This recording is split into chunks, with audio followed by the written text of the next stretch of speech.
Bismillahirrahmanirrahim. Assalamualaikum warahmatullahi wabarakatuh. Jumpa kali ini dengan mata kuliah Bahasa Indonesia.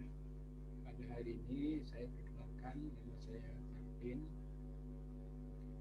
Pengampu mata kuliah Bahasa Indonesia akan memberikan pengantar mata kuliah Bahasa Indonesia. Sebelumnya saya perkenalkan diri terlebih dahulu. Untuk mata kuliah Bahasa Indonesia ini diampu oleh 2 orang, yaitu saya sendiri dan Ibu Dina Mariana MAG. Namun Ibu Dina Mariana MAG nanti akan menyampaikan setelah ujian tengah semester. Jadi saya akan menanyakan dari pertemuan pertama sampai pertemuan ke-8. Ini nama identitas saya dan Ibu Mariana. Itu nama saya. Nomor HP 0816192269. Email saya tarvin1760@gmail.com. Nama Dina Mariana MAG. HP WA 082258826943. Untuk itu sebelum mulai perkuliahan, biasakan membaca doa terlebih dahulu. Mari kita berdoa. Bismillahirrahmanirrahim. Rabbi shrah li sadri wa yassir li amri wahlul 'uqdatam min lisani yafqahu qawli. Rabbi zidni ilman warzuqni fahma. Dan juga membaca ulul kitab. Bismillahirrahmanirrahim. Alhamdulillahirabbil alamin arrahmanirrahim maliki yaumiddin. Iyyaka na'budu wa iyyaka nasta'in ihdinas siratal mustaqim siratal ladzina an'amta 'alaihim ghairil maghdubi 'alaihim waladdallin. Untuk mata kuliah Bahasa Indonesia dimulai dari rencana pembelajaran semester atau disingkat dengan RPS. Ini yang berbasis KKNI.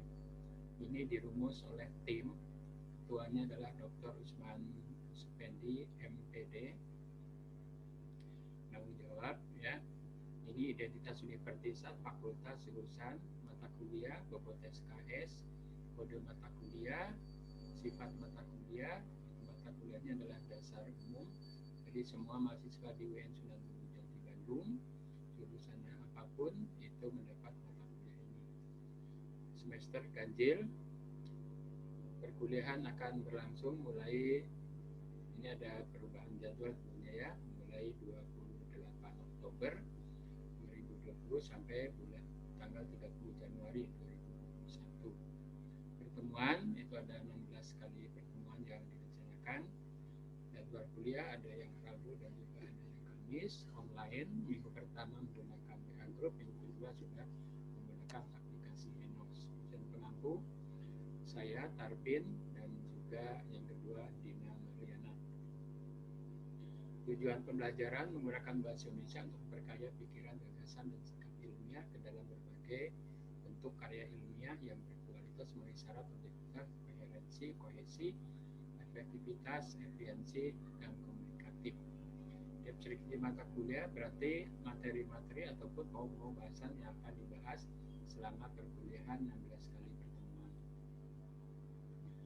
Kemudian standar kompetensi atau disingkat dengan SKL, kompetensi lulusan atau program learning outcome, membuat paragraf akademik dengan ejaan, diksi, dan kalimat. Jadi semacam karangan pendek ataupun karangan singkat tentang hal-hal yang berhubungan dengan akademik. Menyusun karangan ilmiah sesuai konvensi naskah ilmiah yang tepat, yaitu menurut aturan-aturan penulisan karya ilmiah. Menampilkan keterangan berbicara di hadapan orang lain secara kontekstual. Jadi konteksnya apa, isinya apa, nanti bahasanya disesuaikan dengan termasuk juga audiennya siapa, ya Anda berbicara dengan siapa, Anda berbicara di hadapan siapa, itu juga disesuaikan dengan yang namanya dengan sesuai dengan konteksnya.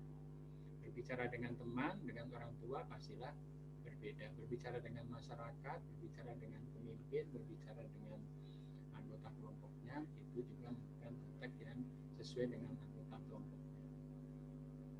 Lebih lanjut nanti dibaca lebih detail lagi ya di RPS.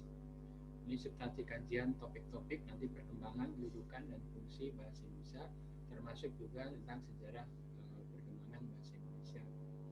Ada ragam bahasa Indonesia, ada ejaan yang disempurnakan, tata kata, kalimat efektif, paragraf, kenalan karangan, topik karangan, konvensi naskah, kerangka kerayanya, penulisan, kutipan, format, dan daftar pustaka. Jadi nanti akan dipelajari lebih detail lagi bagaimana mengutip, kemudian bagaimana cara mengutip, apa yang dikutip, penyusunan footnote, dan juga daftar pustaka. Strategi pembelajaran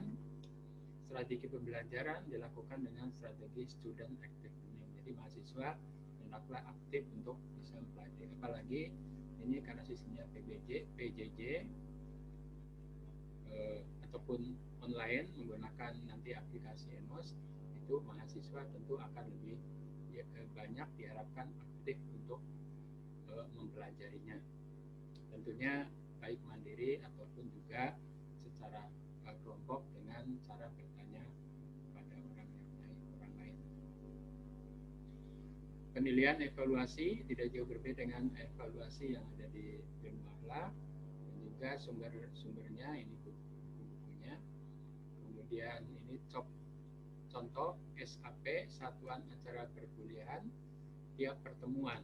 Ya, ini contoh pertemuan 1, 2, dan 3 dan seterusnya. Nanti lebih lengkap di PDF yang disampaikan atau di-share ke Bapak, yang di-share oleh Bapak ke grup masing-masing kelas.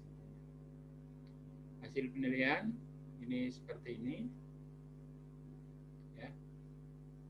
Di situ ada portofolio yang terdiri atas ada formatif, kehadiran, tugas-tugas kelompok, dan juga tugas mandiri. Kemudian ujian tengah semester, ada ujian akhir semester, kemudian dengan bobot penilaian. Misalnya kalau portofolio itu bobotnya 3, ujian tengah semester bobotnya 3, ujian akhir semester bobotnya 4. Tapi mungkin dengan perbedaan sedikit dengan dosen yang lain, itu tidak masalah ya. Pembaginya adalah 10 ataupun juga 100.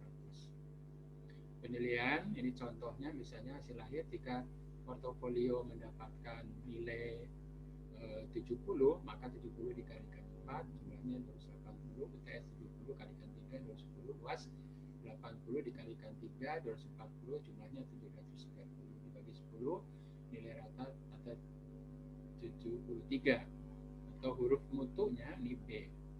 Rentang nilainya ini 80 sampai 100A, 69,9 itu 9B, 59,9 98C, 50 sampai 58,0D, kurang dari 50E ataupun gagal mengulang. Jadi kuliahnya harus mengulang dari awal. Ini adalah buku pegangan atau buku yang digunakan, yang diwajibkan untuk dibaca oleh mahasiswa.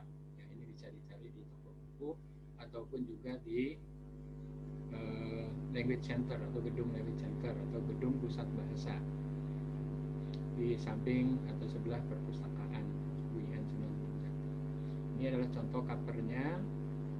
Kemudian ada rujukan-rujukan lain. Ini juga ada pengarang yang lain, Ketut Dibia. Ini adalah contoh covernya, contoh cover yang dipakai untuk rujukan belajar bahasa Indonesia. Jadi itu secara singkat dan lebih detailnya. Kawan-kawan mahasiswa bisa membaca lebih detail lagi di RPS yang sudah kami share kepada kalian semuanya.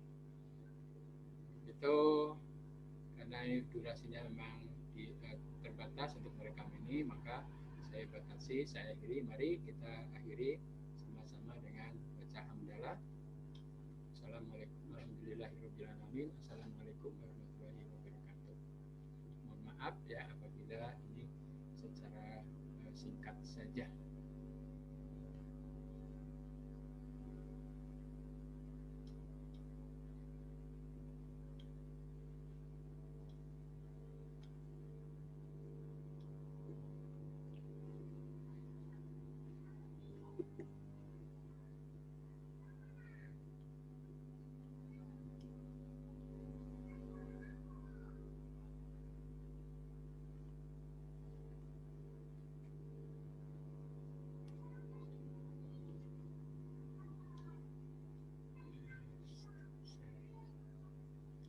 demikianlah rekan-rekan semuanya. Bapak mohon maaf tidak bisa memberikan panjang ya, karena durasinya saya hanya 15 menit saja. Bila hitap dulu ya. Sekali lagi mohon maaf.